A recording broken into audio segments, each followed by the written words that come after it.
shoot This is a things. full-work Triple D Scared connection. money never made shit. Leave out on the track. In these streets, fuck around and lose your life. That bitch be boosting, so you know she catching case. Reallyfe Street Stars, man. We in here with George Lopez. What it is, man? What it do, big dog? What's the word? Chillin', man. Man, tell the people where you from, bro. Pleasant Grove, man. Born and raised. People say they from the Grove, but I'm really from the Grove. Born in 71, Tri-City Hospital off of Syene, you know what I'm saying, in Buckner. The hospital that used to be there, it ain't there no more, but Tri-City Hospital, that's where I was born at. And then I went to elementary in Pleasant Grove, junior high, graduated from Pleasant Grove. So, and my business is still in Pleasant Grove, so I represent to the fullest. Man, for the people who don't know, tell them how you pioneered TTown music in Bruton Bazaar, and tell them how long you been in the game. Man, in the music business, over 30 years in the music business. Before I even opened up my retail store, I was a disc jockey. I started DJing in 83 when I was 12. Got my first set of 1200s, my techniques, got my Newmark mixer, started doing house parties, you know what I'm saying? First, I was asked to do family parties. At 12, 13 years old, they see me in the room. So when I turned 13, people were like, yo, come DJ your cousin's party. And I started doing this one and that one. And then all of a sudden, me and my boy from down the street, we hooked up. We started doing house parties here and there for a few dollars. But, you know, music's always been my thing. And like 94, like 93, I wanted to do a record store. So I started stacking a little money up together. And then 94 opened up TTown Music. That was back in July 1st of 94. I opened up the music store. Real talk. And what made you run with the name T-Town, you know? Man, my thing is, this is a funny story because they would ask the guys this all the time. What does T-Town stand for? Right. And when I opened up my record store sold a selection of different kind of music. Yeah. Tejano, which is Tex-Mex. Yeah. And I'm a Tex-Mex person. People are like, you Mexican? No, I'm not from Mexico, but I'm Tex-Mex because I'm a Hispanic from Texas. So, you know, T stands for Tejano. Right. And people never knew that. People were just like, T-Town. Yeah. And finally, somebody asked, you know, the guys, they asked Tuck or Tongue, one of them, they were like, yo, what does T-Town stand for? They're like, man, it stands for Tejano. They're like, what is that? And they had to break it down. It's Tex-Mex, man. But, you know, we at my store, we carried rap. We carried Latino music. We carried Tejano music, which is Tex-Mex music. We carried a little bit of everything. So at that time, T-Town Music and More is what I wanted to call it. And then years later, I kind of wanted to change the name, but I kind of just stiffed it out and I stayed with it. But after a few years, I wanted to change the name, but it just stuck. It stuck pretty good. That's what's up, man. And it's like even T-Town being just a staple of just Texas, just history, you know what I'm saying, in the music scene. What kind of vision did you have for T-Town when you first got it cracking back in '94? Like, what was your goal as far as to see what it do? Man, my goal is to be the biggest independent store because I used to go to Peaches. I used to go to Soundwaves, Sound Warehouse, The Warehouse, Blockbuster Music. I used to go to all these corporate record stores, and they were cool because they had everything, but I was on a smaller level. But I wanted to be that big store because I know when I went to them stores, it was like a kid in a candy store. I wanted that vinyl. I wanted that 45. I wanted that cassette tape. I wanted that CD. And I wanted people to come to my store the same way. But at the same time, when I went to a lot of those stores, they didn't have everything I wanted. They didn't have all the genres that I wanted. And me being in the music business, I listened to everything. I would listen to country. I listen to jazz, Spanish music, rap, hip hop. It don't matter. Pop. I mean, just music's to me. And I wanted to actually carry everything in my store. Throughout the years, we carried the tapes, the VHSs, the DVDs, the albums. We carried everything throughout the years. Now we've down to just CDs only now and DVDs. But that was my goal, is to be the biggest independent store. So me not having the funds of a corporate America, I wanted to go a whole new look with it. I wanted to carry independence because independents couldn't come into Blockbuster Music, Sound Warehouse, but they could always come to T-Town. And that's how my relationship started. My first relationship independently started with No Limit Records, you know, Master P, you know, with Rap A Lot, with Sucker Free, from Swisher House to Freestyle Kings to Stony Crook, you know, records, you know what I'm saying? It all started independently, and that's how we grew. We grew with them. And I think it just worked out for both of us. Tell us how you survived in an era where it's only digital downloads and streaming music, and you still have a retail store selling hard discs. Man, it's one. and I have to give this to my neighborhood because I'm from Pleasant Grove. I got customers that have been coming to me when they were 12 years old, 13 years old. Now they 20-something, 30-something. Their parents were 40. Now they 60, still coming to me, 50, still coming to me. It's always been that. It's always been a relationship that TTown has built with me and my sister being there. It's a relationship that we started with our customers. We gave them what they wanted. They've always wanted something different, and we gave it to them one way or another. We gave it to them. Even now, yes, there's a lot of albums that they can go download for $9.99. Why they gonna come to T-Town for $15? Well, one, they might not have that iTunes account. They might not have that credit card on file. They might just have a CD player. They might not have that smartphone. They got a Metro, but they ain't got that smartphone that can really put all this stuff down. So they're gonna come get that hard disk back like the old school, and that's cool. We got that for them. But at the same time, if they don't want to buy original album, they say, I want to buy a mixtape from so and so from North Dallas. They can come in because we're gonna have it. I want a mixtape from someone in Arlington. You heard of him? Yeah, we got it. You know what I'm saying? That's why we staying alive, because we had to kind of just change the way we do business. We don't want to keep it corporate like everybody's doing corporate. We keep it still street. You know what I'm saying? So anybody off the street, I got a guy right now that people are asking for from South Dallas. I'm trying to find this dude to make sure he knows we need his CDs because the word is out. He's hot. Okay, bring the CDs to my shop. Now, we tell this to every artist. Artists in Fort Worth, Grand Prairie, Waxahachie, Waco. We tell artists, yo, you hot. You think you had at least, bring us the CDs because customers are going to ask for you. And it hurts us when they ask and we don't have it. So we always try to have everything. Alright, how did you and DSR get started? Man, this was in the years of thinking, man. I thinking outside the box, because what I was doing, I was at 94 opened the store, 95 I started dealing with No Limit, you know, and he was about to come out with a lot of records, and when he came out with a lot of records, he came out of the store. Yo, they dropped off a lot of product. We started pushing product like crazy. People even asked us to change the name of the store from T-Town Music to No Limit Music and More. We didn't. But at the same time, we started pushing a lot of music.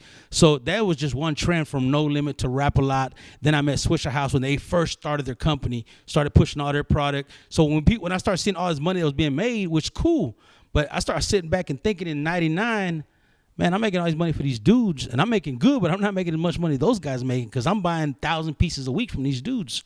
So in 99, I decided to do a compilation. I did a compilation called I-45, and it was everybody from Dallas and Dallas and Houston.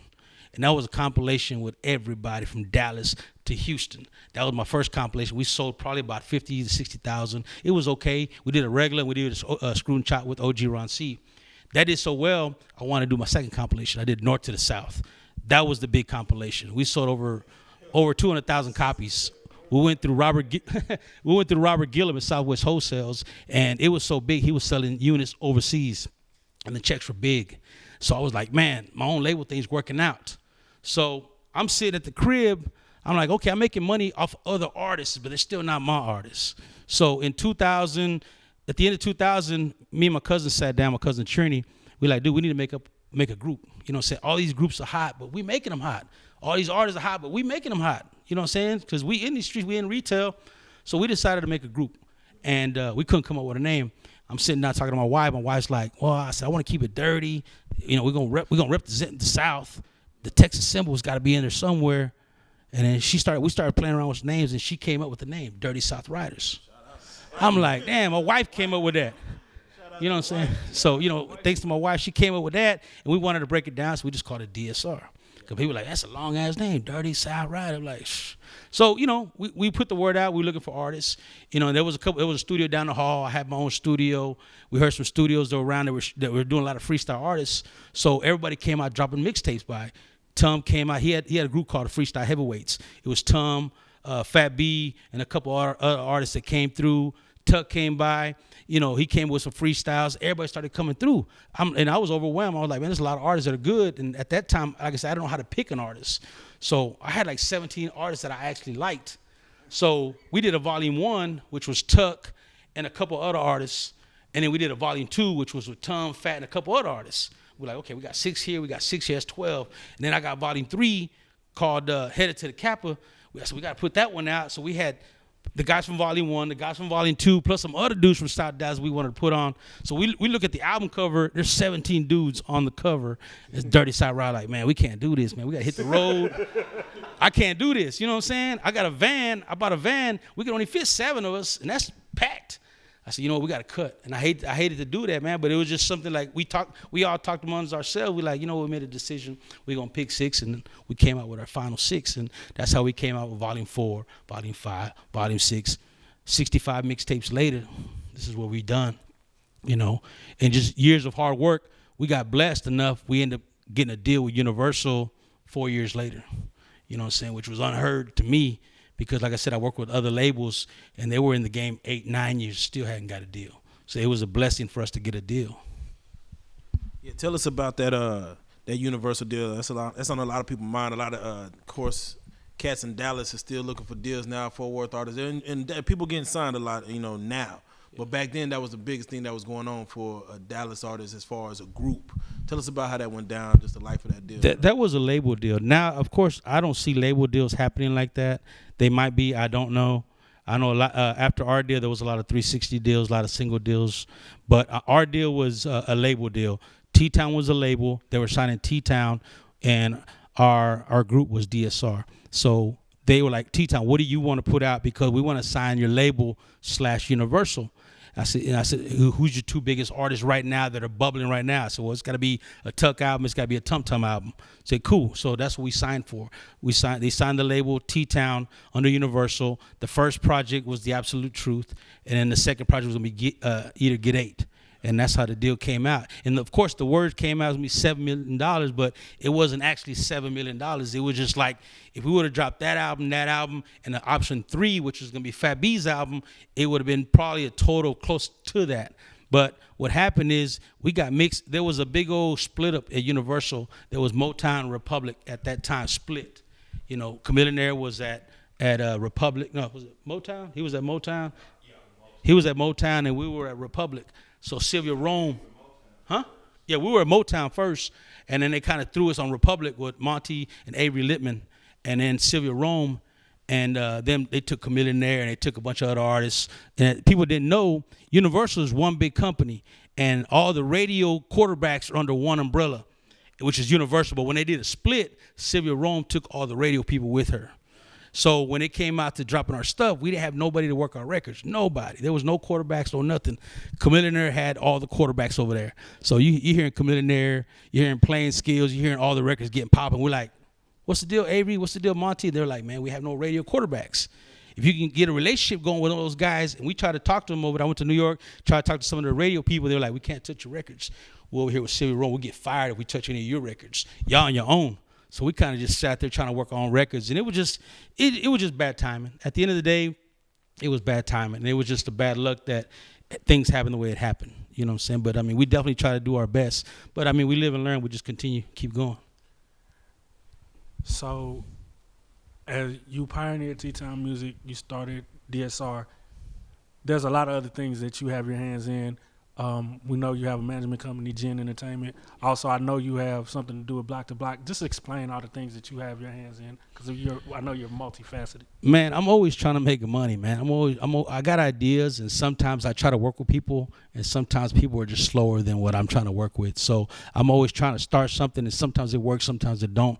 But I'm a type of person, I like to try things out. I had an idea years ago to do Block to Block magazine. Me and my cousin Aaron, we sat down. They were already doing nonstop graphics, and they were doing everybody's graphics in Dallas already. And we had an idea of putting a magazine together, and I was going to be the head salesperson. Of course, Aaron and Steven were going to do all the graphics, and it worked out. You know, the magazine came out. I think we did pretty good. It was coming out every week for about 2 or 3 years, and then it just started slowing down. And I got busy. You know, Aaron got busy. Steven got busy. Steven started doing websites. Aaron started doing more graphics, and you know, he got married, he had a kid, so things changed for him. Things changed for us because we were on the road, we were doing bigger things, so it just got out of hand. And Aaron's like, I'm gonna keep doing Block to Block. I'm like, cool, keep doing your thing. I just couldn't help out like I wanted to help out or be a part of that, but you know, we're still family, so I still support Block to Block magazine for whatever reasons. And you know, that was one of the ventures that I opened up with Aaron. And Gen Entertainment was an entertainment company. We would do shows, we promote artists, but then, like I said, I couldn't get that thing to work out right. And lately, I kind of just revamped it with Gen Music Group, and we're trying to develop artists now. We're trying to work with artists with the connects that we got. And when I say connects, I mean retail connects, distribution connects, showcases, helping artists get out there and do their things. Man, and with that said, it's like, you come from such an era in rap as far as, with the Texas movement coming down, the Serb, the lean, all that, where we're in kind of like a hipster stage now. Like, what are you looking for in an artist that's coming in today's age, 18 years old, fresh out of high school? What would you like to see out of artists? Man, my thing is I want to see artists that are humble. Every artist I run into say they run in the game because of their Twitter feed. So everybody say they run in the game because of their Instagram feed. Everybody say they run in the game because they got 5 million views on WorldStar. Yeah. You can get 5 million views overnight because the way it works on WorldStar, anybody, if you click on the homepage or anyone else's video, you're going to get a view on your video. Because I've run into artists all the time like, yo, man, I got 5 million views. So do a show and bring 1,000 people. Then you impress me. But people talk about they got views, they doing this, they doing that. Man, I want to see a humble person that actually works hard, that actually goes to the radio station, actually goes to the club, talks to the DJs, actually goes to a retail store and shows themselves, look, I got a project, I'm trying to work with it. Here you go, check it out. I like artists like that because right now there's a lot of people that have a bad attitude coming out, talking about they running the game and they ain't really done nothing. Exactly. Because it's so easy for them these days. Back then we had to make flyers and run out there and put these flyers on all the cars and all the clubs to bring people in. And we have to have a CD in your face, sell it for you. Now it's like, yo, I'm live mixtapes for free. I'm on that pit for free. I'm online. You ain't doing nothing. You sitting at home. Real so, I mean, my thing is, I let the new artists do their thing, and I try to support them. But like I said, what I'm looking for an artist that's humble, that really wants to work, not an artist that's just going to sit back behind a computer and just talk a lot of stuff. Bringing that in as far as with the kind of the time frame you've had in the game, like 20 years, how much or what's the most important thing that you learned, as far as just from the beginning to just right about now that you feel that you've taken away from it all, even going forward? And my thing is, man, everything comes and goes. Money comes and goes. Yeah. Fame comes and goes. Relationships go a long way. Yeah. I've been blessed to have all the relationships that I've had throughout my years. I still got them. Even when people say I fell off and I wasn't doing nothing for 5 years but running, I stayed away from the music. I went to go run nightclubs in downtown. Yeah. People said, George, you fell off. But I still got all my relationships. I keep that to heart because my thing is my relationships are going to last forever in my eyes. And a lot of people don't see that. A lot of people don't care because they're like, man, he's old. I'm going to the next person. They munch off of him. They go to the next person. Not me. I try to build my relationships. And my thing is keep my relationships. That's something I hold. And that's what they's going to work out in this music industry and anybody's industry. I don't care if it's nightclubs, alcohol, clothing line, or even music. The relationships is going to get you further. The relationship is going to keep you in the game. And that's one thing I take to heart. I always try to keep every relationship I got. I try to keep it. Because at the end of the day, when money comes and goes, those relationships are always that's something you can bounce back with, man, because you have the support of other people that are in the industry still doing their things. And even if they're not, they're supporting you or you supporting them. And that's one thing I take. And that's what a lot of artists I wish would take that in consideration. Exactly. And even going into, we in the new year 2016, how's it looking for George Lopez and TTown for 2016? What you got planned? Man, it's looking great. We just dropped that DSR, Donato Stacks and Revenue. It's doing real good. I know y'all saw the trailer. Y'all were asking me about that DSR trailer. Yeah. We're going to drop that. It's a mini movie. It's coming out. Hell yeah. We're going to work on it. Yeah, we're still waiting on it. It look official. Man, it's nice. It's nice. But like I said, we didn't want to come out and just drop a movie just like we DSR. Here you go. Nah. We wanted to actually put some work in. So we dropped the mixtape. And if you look at our mixtape, we're dropping videos to almost every song on that mixtape. We just dropped a new one on New Year's Day called Dirty. That's a new single. We just dropped that video. We shoot another video next week for another single off the mixtape. And we're going to continue to do that. And like I said, Tuck's got a solo project coming out. Tum Tum's got a solo project coming out. We dropping projects because we building up to get our fan base back to say, here's the movie. And the movie, it's going to be serious, man. It's going to be something. It's gonna be something nice, man. Something that we're not trying to rush it. Yeah, we waiting on it. We waiting. Trust me. Yeah, you tease us with it. Keep teasing us with it, man. We might come up with another trailer in a couple months. You know what I'm saying? But like I said, I don't want to rush things because anything that's gonna last, you shouldn't rush. Right. You know what I'm saying? If it's gonna last, if you just throwing stuff out there just to make it hot right now, quality, it's whatever. Quantity, man. Exactly, man. It's got to be quality, man. And people don't understand the things of quality these days. They trying to drop quantity. It's not all about quantity. It's about dropping some real music these days. All right, definitely. Well, hey, with that said, For those trying to get at you, know what I'm saying, come see you in person, or either just hit at you on the social medias. How can they get at you, man? Man, my Instagram, my Twitter is glopez214. That's the Instagram and Twitter. Hit me on Facebook if you want. SoundCloud is up for Gym Music Group. You can always hit me up on the DSR pages. I'm always on the DSR page all the time. Go to the website. We got my mixtape series, Block Bangers Mixtape. That's in stores everywhere right now. Yeah. You can hit me up. If you got some new music, you want to get on the mixtape, hit me up. Block Bangers Mixtape. Next month, Block Banger Radio. Yeah. It's going to be an internet radio show, commercial free. We're not going to have any host, just straight music. I mean, because right now I hear a lot of internet radio stations and everybody like, yo, they jamming, but they talk too much, That's, yeah. I'm just sitting back analyzing everything, and that's what I analyze the most. Like, they jamming, but they talking too much, or this and this and that. So what I want to do, I want to bring out a radio station that just plays music. There you go. And it's just going to be new music. It ain't going to be all the hot stuff in Atlanta, all the hot stuff in New York. It's just going to be new music.